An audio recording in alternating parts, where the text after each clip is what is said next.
예, 오늘은 참 좋은 날입니다. 발렌타인스데이인데요.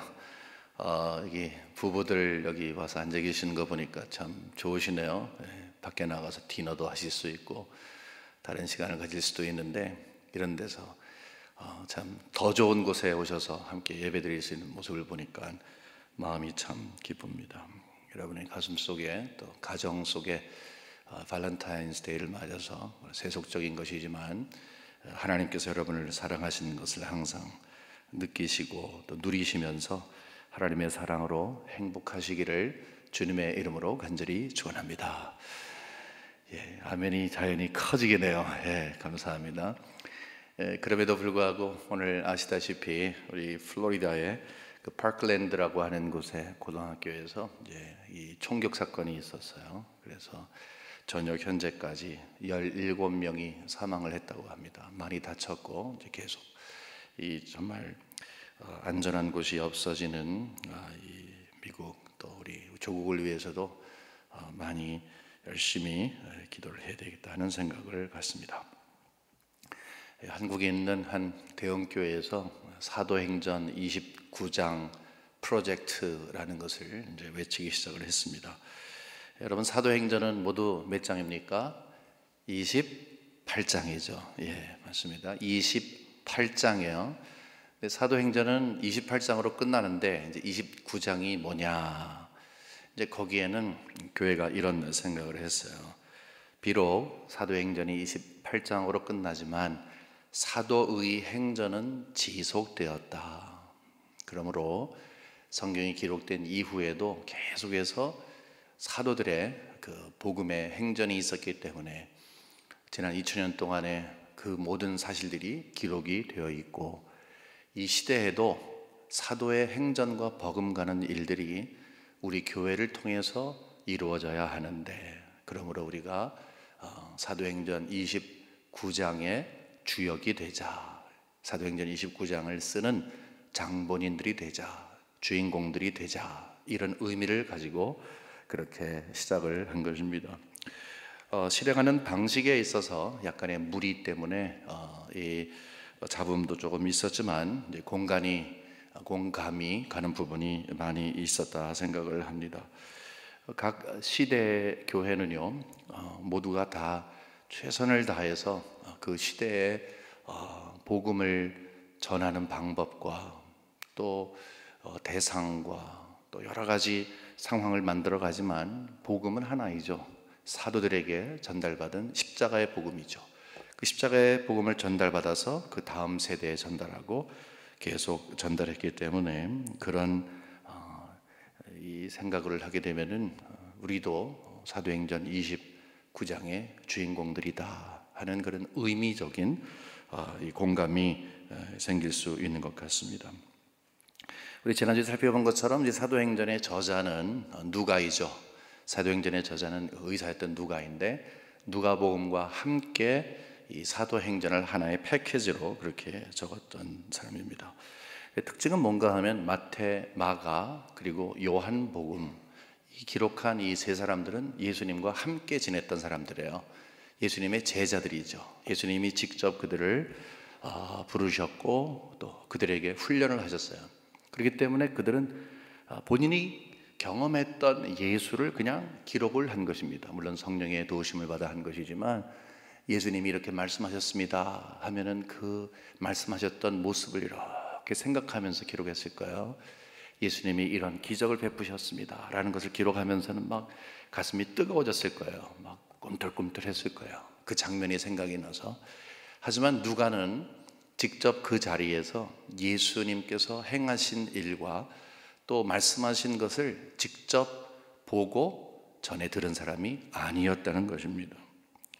그럼에도 불구하고 굉장히 긴 복음서를 적었어요. 가장 긴 복음서를 적었습니다. 24장이나 되고 굉장히 내용이 충실합니다. 토실토실해요. 굉장히 그냥 대충 적은 것이 아니라 정말로 섬세하게 적었어요. 이제 의사이니까 아무래도 그 자신의 교육을 그런 쪽으로 받았으니까 하나를 적어도 단어 하나를, 표현 하나를 해도 최선을 다해서 정말 사실을 사실대로 표현하려고 이렇게 노력을 많이 했던 것입니다. 그래서 결국은 복음이 어떤 것인가, 예수님이 어떤 분이시고 무엇을 가르쳐 주셨는가 하는 그 기본적인 것과 또 동시에 사도행전은 교회가 어떠한 곳인가, 과연 교회는 어떤 곳인가, 교회는 무엇을 하는 곳인가, 누가 모인 곳인가, 교회의 목적이 무엇인가, 교회는 어느 방향으로 가야 하는가 등등의 것들, 그 교회에 대한 것을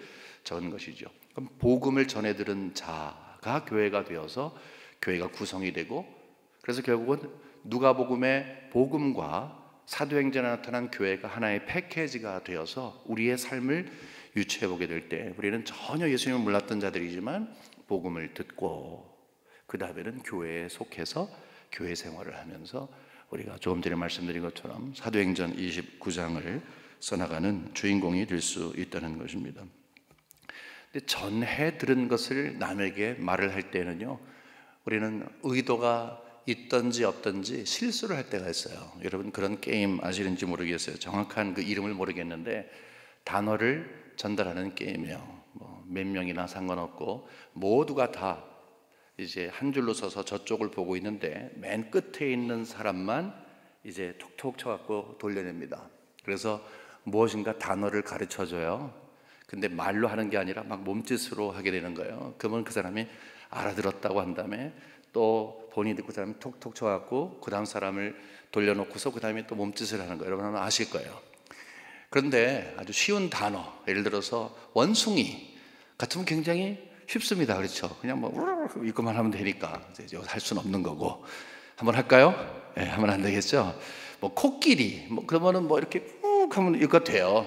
그런데 여러분 생각을 해보세요. 이민자, 이민자, 아니면 잉어, 붕어 이런 걸 어떻게 해요? 이런 거를요. 뭐 그러면 막 어려워지기 시작을 하는 거죠. 그러니까 처음에 시작을 할 때는 어떻게 맞는데 이제 저 끝에 가게 되면은 전혀 다른 단어를 이야기하는 거. 사실 일단 웃자고 하는 그런 게임이라 생각을 합니다. 누가는 이것과 정반대로 기록을 했다. 그냥 대충 뭐 어떤 의미든지 하여튼 뭐 전달되는 것만 되면 이게 아니라 한 글자라도 조금 어떤 토시 하나라도 제대로 적어서 제대로 전달하려고 하는 노력이 있었다는 것입니다. 그래서 우리가 누가복음 1장 1절서부터 4절에 나가보면 어떤 자세를 가지고 기록했는가, 이 자세를 가지고 누가복음도 기록하고 나아가서는 사도행전도 기록을 했기 때문에 어떤 자세를 가지고 했는가 하는 것을 우리가 여기 살펴볼 수가 있어요. 여기 이렇게 기록이 되어 있습니다. 우리 중에 이루어진 사실에 대하여 처음부터 목격자와 말씀에 일꾼된 자들이 전하여 준 그대로 내력을 저술하려고 붓을 든 사람이 많은지라. 이게 뭐냐면 그때 당시에 아마 앞에서부터 후대에게 전달하기 위해서 또는 그것을 함께 모아서 가르치기 위해서 이 복음 덩어리를 이렇게 모아두는 그런 문서가 있었던 것 아닌가 그런 생각을 합니다. 근데 그것을 기록한 사람들은 처음에 직접 경험한 사람들이에요. 남에게 주워 들은 게 아니라 내가 경험한 예수, 내가 들은 예수님의 말, 그런 것들이 이렇게 하나둘씩 모아졌다는 거예요. 근데 그것들을 3절에 보니까 그 모든 일을 근원부터 자세히 미루어 살핀 나도, 그러니까 그냥 대충 살핀 게 아니라 섬세하게 살폈다는 거죠. 하나하나 아주 상세하게 하나하나 봤다는 거예요. 여기 자기가 이것을 기록하기 이전에 내가 이것을 먼저 점검을 했다 이렇게 말을 하는 거예요. 그 다음에 데오빌로 각하에게 차례대로 써보내는 것을 좋을 줄 알았느니, 그 다음에 나름대로 이 여러 흩어져 있는 파편들을 쭉 모아서 이제 하나의 서신으로 기록을 한 것이죠. 아니, 하나의 책으로 기록을 한 것이죠. 그리고 역사적인 책으로 기록을 한 것이죠. 그 다음에 4절에 보니까 이는 각각 알고 있는 바를 더욱 확실하게 알려 함이로다. 뭐 얼마나 안 알지 모르겠습니다만은 뭐 이렇게 전해 들은 것을 그냥 주워 들은 것을 확실하게 아는 건지, 아니면 누가 이미 그 데오빌로에게 전해 준 것을 뭐 정말 더 확실하게 교육을 한 건지 하여튼 그런 내용이 정확하지는 않지만 그런 내용들이 들어가 있습니다. 어쨌든 간에 여기서 중요한 것은 본인이 중간에 서서 제일 처음에 그것을 직접 경험한 사람의 것을 받아서 본인이 잘 살피고 그 가운데 이것을 당신에게 전해줍니다. 이렇게 말을 하고 있는 거예요. 근데 이것이 누가복음뿐만이 아니라 사도행전에 대한 거죠. 좀 계속해서 말씀드린 건 뭐냐면은 누가가 기록하고 그다음에 사도행전에 기록한, 누가복음에 기록하고 사도행전에 기록한 이 글들은 그냥 단순하게 누구의 생각을 적었거나 아니면 자기의 의견을 적은 것이 아니라 굉장히 객관적인 것, 내가 전에 들은 것을 상세하게 적었습니다. 그러니까 복음이 어떤지를 상세하게 적었습니다. 교회가 어떠한지를 상세하게 적었습니다. 그렇게 말을 하고 있는 거예요. 2권밖에 안 되지만 이 분량으로 보게 되면은 신약 성경 전체의 4분의 1 정도가 되니까 굉장히 많은 분량을 기록을 한 것입니다. 근데 한 신앙인으로서 그리고 복음 전파를 위해서 노력한 참 우리의 신앙의 선배로서 우리가 참 본받을 것이 상당히 많이 있다, 이런 생각을 합니다. 누가복음은 조금 전에 말씀드린 것처럼 복음서 중에서 가장 길어요. 그리고 굉장히 섬세하게 기록이 되어 있어요. 그러니까 대충 기록한 것이 아니죠.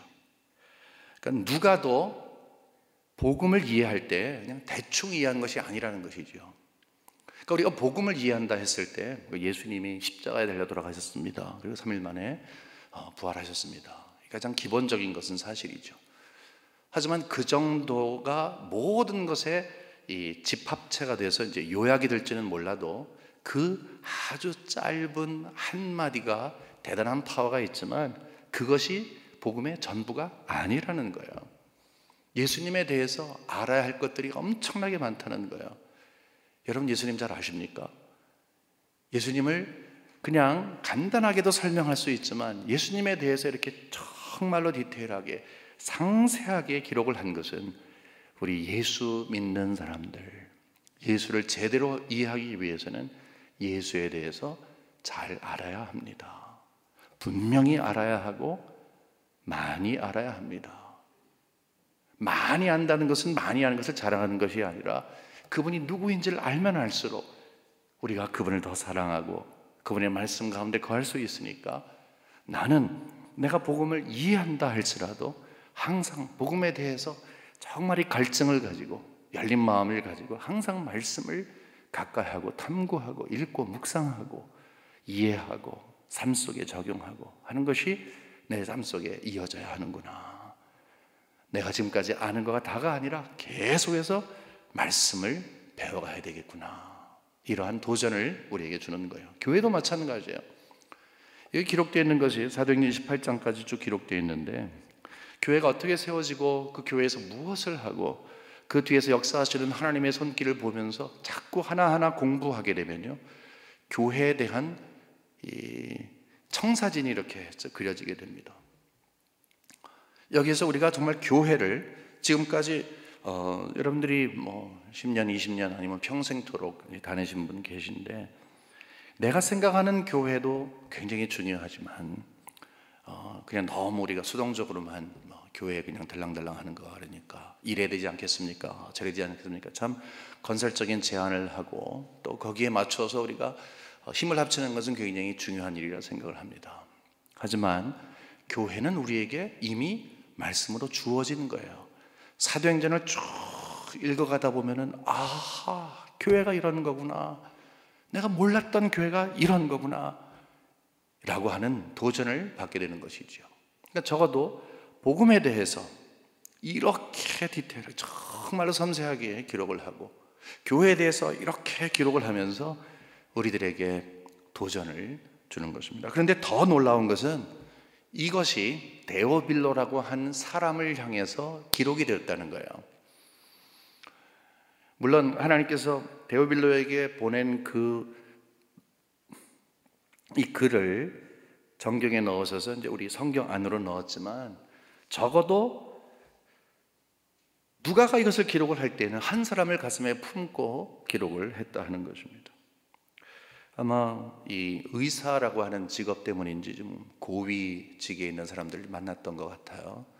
그러니까 항상 이제 복음을 전하고자 하는 그런 뜨거운 마음이 있으니까 본인이 이전에 접촉했던 사람들 가운데서 아마 이 데오빌로를 가슴에 품은 거라고 생각을 합니다. 그러면 하나님께서 그 아는 사람을 위해서 찾아가서 5분 동안 아니면 5시간 동안 증거할 수도 있어요. 5번 찾아갈 수도 있어요. 하지만 그 한 사람을 위해서 정성을 들이는데 데오빌로가 가요. 그리고 사도행전에서는 데오빌로요, 이것이 당신이 꼭 알아야 할 일입니다. 예수 그리스도의 복음이 이것입니다. 사도들이 행전을 통해서 교회를 세우는 모습이 이것입니다. 이것은 당신이 꼭 알아야 할 것입니다 라고 한 사람을 향한 대단한 열정이 있는 거죠. 우리가 만일에 누구에게 복음을 전해야 한다는 그런 상황이 있게 될 때 여러분들은 한 몇 분 정도 복음을 설명할 수 있을 것 같아요? 예수님에 대해서 어느 정도 말씀하실 것 같아요? 2시간? 3시간? 10분? 어느 정도일 것 같아요? 아니면 사도행전에서 나온 그런 교회의 모습을 우리가 누구한테 알려줘야 하는데, 또는 그냥 교회의 모습을 알려줘야 하는데, 여러분들은 그 모습을 정말 정확하게 그려낼 수가 있으세요? 어떤 모습이세요? 우리가 여기서 도전을 받아야 합니다. 사실은 누가는 그렇기 때문에 우리 개인들에게 도전을 주고 있는 거예요. 데오빌로요, 이것은 당신이 이해할 일입니다 라고 하면서 그에게 쓴 것처럼 누가복음과 사도행전은 여러분, 바로 여러분 한 사람 한 사람들이 적어도 신앙을 위해서 이 정도는 알아야 합니다 라고 하는 도전과 함께 그 내용을 전달하고 있다는 것입니다. 우리가 신앙생활을 할 때 너무 안일할 수가 있어요. 너무 안일할 수 있다는 것은 우리가 아는 것 가지고 그냥 되새김질을 하는 것, 그거죠. 우리가 많이 아는 것을 자랑할 것은 아니지만 항상 복음의 입체성을 위해서, 복음의 십자가를 이해할 때, 심지어는 복음서 하나를 기록할 때에도 공관복음 하나만 평면적으로 보는 게 아니라 마태, 마가, 누가, 요한을 통해서, 물론 요한은 좀 다르지만 각기 다르게 이해한 것을 통해서 예수님을 그리는 거죠. 입체적으로 그것을 보게 하는 거죠. 그러므로 우리가 정말로 복음을 제대로 이해하려면 제가 자꾸 많이라는 표현을 많이 쓰는데, 많이 하는 것이 중요한 것은 아니다 그러지만 그렇지 않습니다. 분명히 알기 위해서는 디테일하게 많이 알아야 하는 거예요. 그러므로 우리들에게 하나님께서 적어도 이 정도는 내가 알아야 되겠구나 라고 하는 도전을 우리에게 주심으로 여러분 성경 가까이 대하시기를 진심으로 원합니다. 아까 말씀드린 것처럼 사도행전은요, 건강한 교회의 모습에 대한 청사진을 제시합니다. 사도행전 29장을 여러분들에게 기록하라 하면 여러분 어떻게 기록하시겠습니까? 혹시 우리 각자마다 생각이 좀 다를 수가 있습니다. 우리 사도행전으로 이제 뚝 왔습니다. 지금 이제 여러분들이 주인공이에요. 자, 이제 28장에 마쳤습니다. 29장의 교회가 계속 사도행전으로 가야 하는데, 이 사도의 행전을 내가 맡아서 할 때 어떻게 하지? 여러분 조그만 종이에다가 한번 적어서 여러분이 꿈꾸고 있는 그런 교회를 한번 그려보십시오. 이렇게 이야기를 한다면 나름의 생각을 줄 수가 있습니다. 하지만 여기서는요, 우리가 분명히 알아야 할 것이 있어요. 교회는 하나님께서 우리에게 주신 선물입니다. 교회는 오순절에 하나님의 은혜로 탄생한 것입니다. 사람들이 함께 모여서 교회 시작하자고 결속해서 창립 예배 드리고 시작하는 것이 아닙니다. 하나님께서 우리를 통해서, 이 교회를 통해서 구원의 역사를 이루시기 위해서 우리에게 주신 선물 중에 선물이 교회예요. 그래서 진정한 교회의 모습, 우리가 보통 건강한 교회, 진정한 교회, 참된 교회 이런 걸 여기 얘기하잖아요. 그것은 하나님이 마음속에 가지시고 꿈꾸고 계시는 교회가 바로 그 교회예요.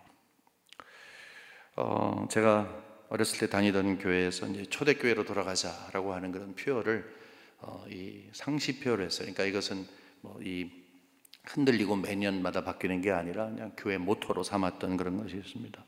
저는 그때 초대교회로 돌아가자 무슨 이야기를 잘 몰랐어요. 나중에 성경을 읽고 이제 신학교에서 공부하면서 이거구나라는 것을 생각을 했어요. 여러분, 초대교회가 한둘이 아니잖아요. 초대교회 여러 교회인데 그 여럿 있는 교회로 돌아가서 뭐 하자는 겁니까? 그러면 초대교회로 돌아갑시다. 예, 갑시다. 막 외쳤어요. 근데 그게 뭐지? 이럴 수가 있다는 거예요. 여러분들은 초대교회가 어떤 교회라고 생각하십니까? 우리에게 잘 알려진 것은 뭐 증인의 삶을 살았다, 거기에는 참된 교제가 있었다, 뭐 등등의 여러 가지 핍박과 환난 가운데서도 이기는 힘을 가지고 인내했다, 뭐 여러 가지 우리가 이야기를 할 수가 있어요. 그 중에서 가장 대표적인 게 증인의 삶이죠. 증인의 삶. 그렇습니다. 이 사도행전은 사도들의 참 노력을 통해서 하나님의 나라가 확정이 되는 것을 이야기를 했어요. 그래서 그들을 통해서 널리 복음이 전파가 됐어요.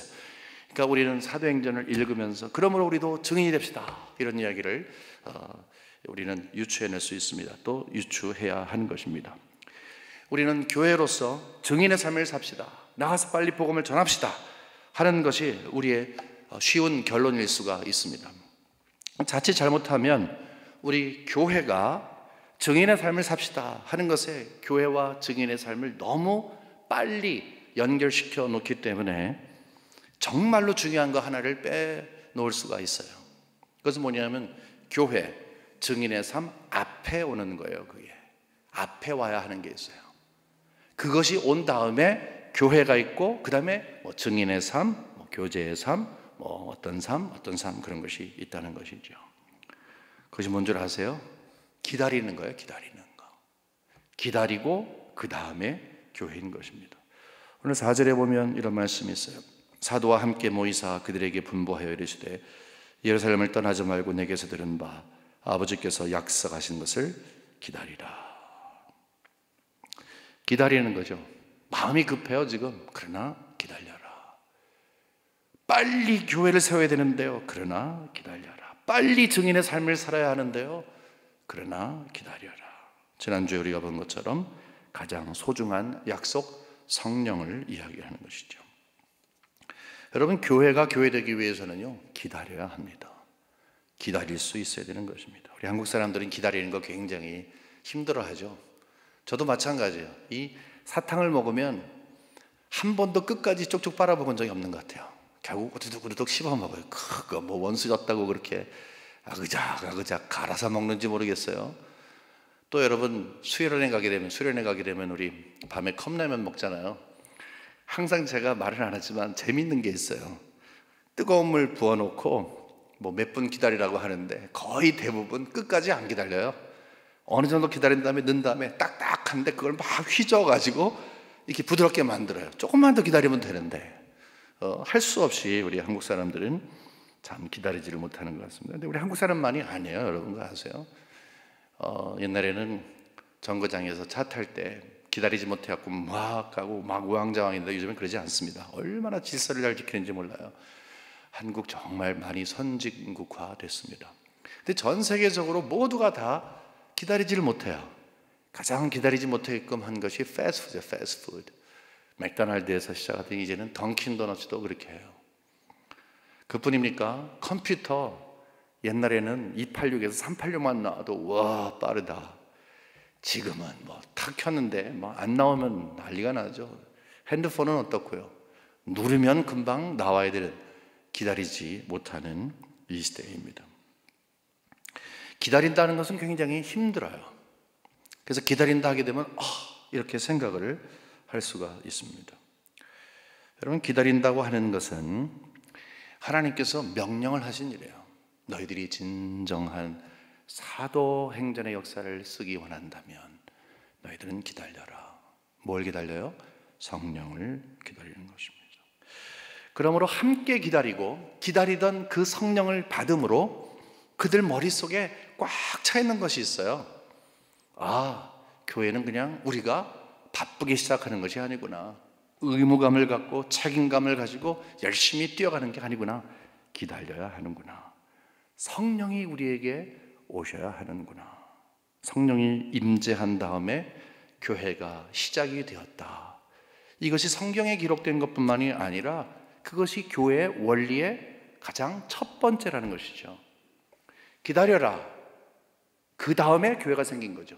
기다린 성령이 오신 다음에 교회가 생긴 것이지요. 교회는 성령 공동체입니다. 교회는 성령 공동체인데 뭐 뜨겁게 불러 그것을 떠나서요, 그냥 성령이 교회를 세우신 거예요.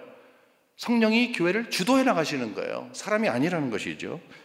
성령이 주관하실 때 성도의 눈이 반짝거리는 거예요. 예배가 살아나는 것은 성령이 주장하실 때 가능한 거예요.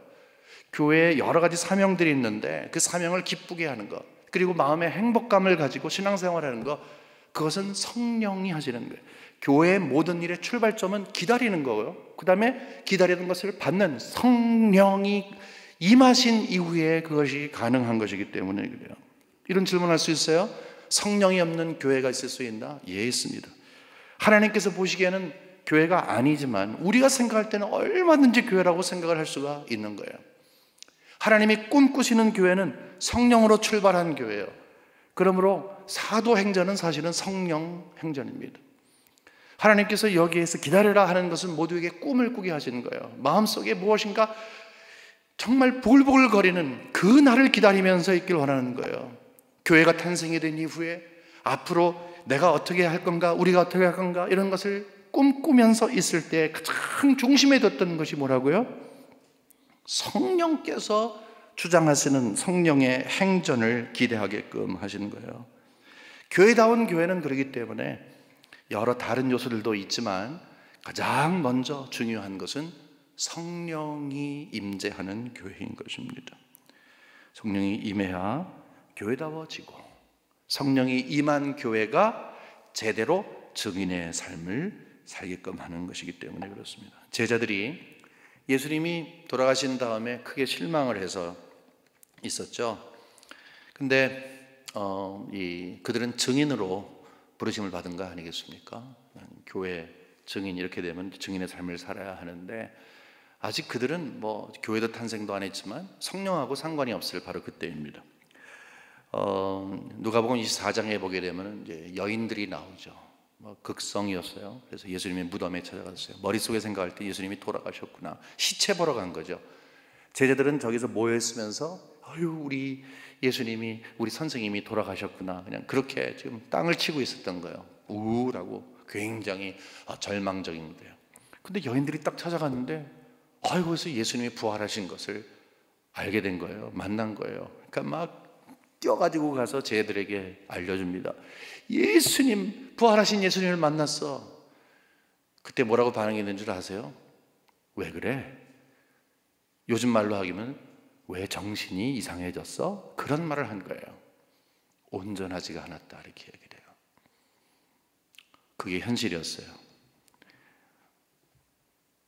원래 제자는 부르심 그리고 보내심을 동시에 생각하거든요. 그게 증인의 삶 아닙니까?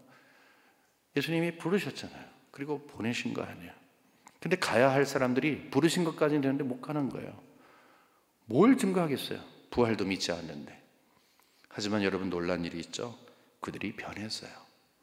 그들이 가는 곳마다 예수님의 죽으심과 부활을 증거했어요. 무슨 변화가 있었던 거 아니겠어요? 이 정말로 손가락질 받아야 마땅할 그 자들이 그렇게 변했어요. 우리가 하나님께서 우리에게 기준을 두어주셨을 때 우리가 정말로 기대하는 바 하나님이 꿈꾸고 계시는 우리 제자의 삶이 있잖아요. 우리를 부르셨잖아요. 그리고 우리 되게 하셨으니 이제는 세상에 가라. 꼭 증인의 삶만이 아니라 성도답게 살아가는 것을 우리가 하나님이 기대하신다는 거 알 거예요. 그런데 부르심을 받았는데 우리가 한 발짝도 못 되는 이유가 있다면 분명히 이유가 있어요. 교회가 되기 전에 기다려야 돼요. 성령이 그들에게 왔어야 되는 거예요. 성령의 권능으로 교회가 튼튼하게 세워집니다. 성령의 권능으로 튼튼하게 세워진 교회가 교회다운 모습을 갖게 되는 거예요. 여기서 교회는 우리가 건물이나 아니면 어떤 그런 전통이 아니라 바로 나 자신, 우리 자신을 이야기하는 거예요. 내가 온전하게 세워질 때 내가 온전한 사람으로 살아가는 거죠. 그러기 위해서는 나는 반드시 기다려야 하는 것, 성령이 나에게 임하여야 하는 것입니다. 말씀을 맺겠습니다. 여러분, 우리는 모두는 다 이 도전을 받아야 돼요. 이 말씀을 받으면서 누구는 성령 받았나, 우리 교회는 성령이었던가, 여러분, 그게 아니라 성령은 이 교회를 위한 거고 교회는 우리 개인을 지칭한다면 나를 돌아볼 수 있어야 되겠죠. 아, 나는 성령의 사람으로 살아가고 있는가? 그럼 궁금하지 않으세요? 근데 성령 충만하길 원합니다. 성령 충만해 주시니 감사합니다. 이렇게 우리가 하나님 앞에 감사하든지 아니면 토로하든지 하는데 때로는 그것이 좀 주관적인 그 감정이나 아니면 이성적으로 흐를 때가 있어요. 그러니까 막 우리가 막 취한 사람처럼 되든지 아니면 논리적으로 나는 이걸 믿으니까 성령이 내게 있어, 뭐 이런 그 체험적인 신앙이 아닌 것으로 치달을 수가 있어요. 그래서 우리를 살펴볼 수 있는 그거, 내가 과연 성령의 사람으로 살아가는가.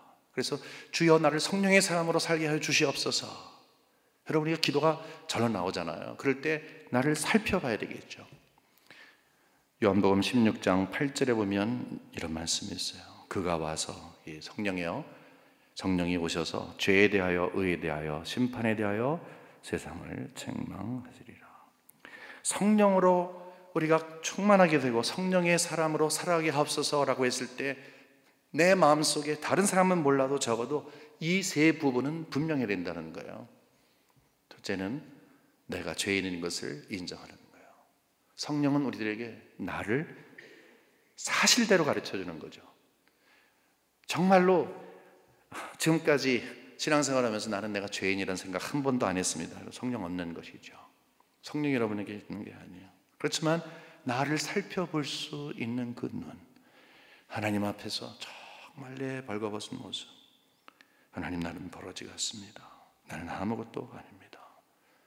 나는 영적으로 파산한 사람입니다. 내가 하나님 앞에 뭘 쓰겠습니까? 정말 하나님과 일대일해서 내가 죄인인 것을 알게 하시는 것, 그 성령의 은혜예요. 성령의 은혜예요.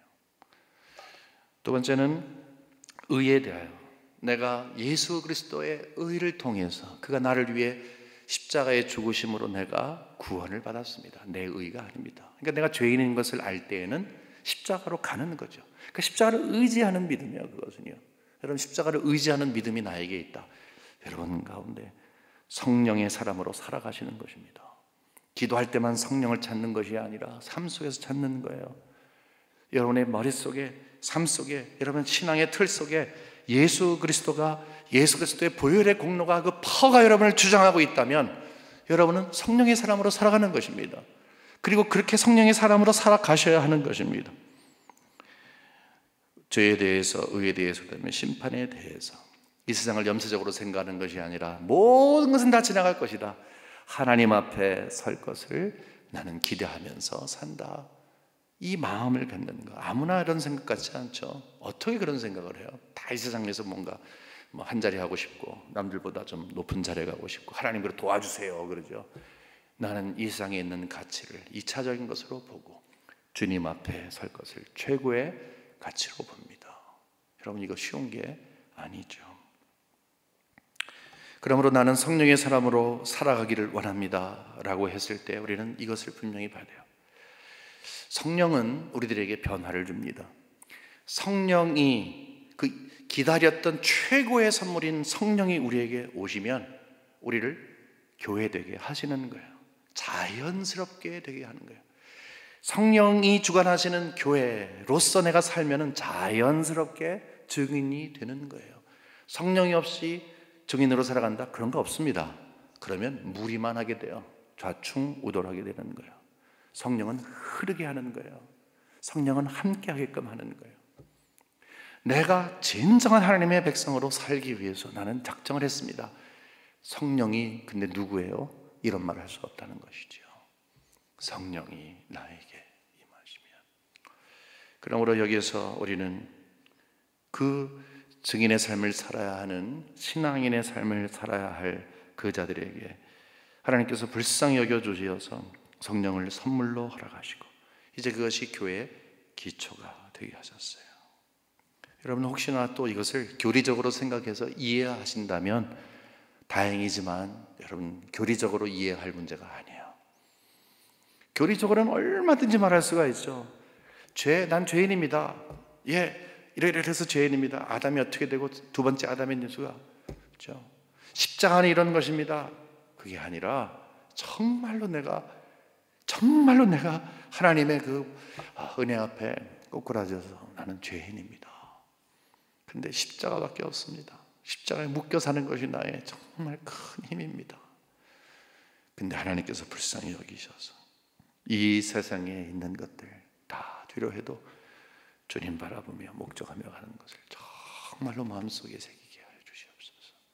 이 기도가 우리의 기도 제목이 되어야 합니다.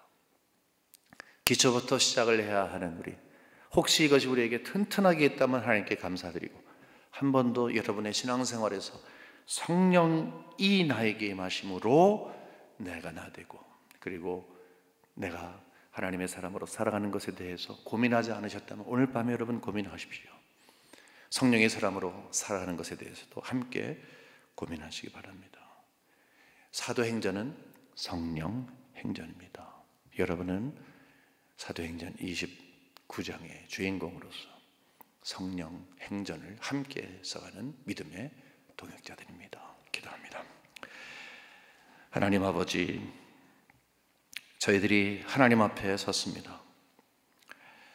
신앙생활을 하면서도 자칫 잘못하면 틀에 박혀서 아무런 의식 없이 생각이 먼저 가지 못하고 몸이 먼저 가는 대로 따라가는 습관적인 신앙인이 될 수가 있기에, 또 거기에 시간이 지나가면 익숙해져서 그냥 그것이 신앙이라 생각을 하기에 하나님께서 꿈꾸고 계시는 교회의 모습, 성도의 모습 기다리라 하시고 성령을 보내주셔서 우리에게 성령을 통하여서 성령이 주장하시는, 성령께서 운행하시는, 성령이 장악하시고 이끌어 가시는 하나님이 꿈꾸시는 교회를 함께 꿈꾸게 하시니 감사합니다.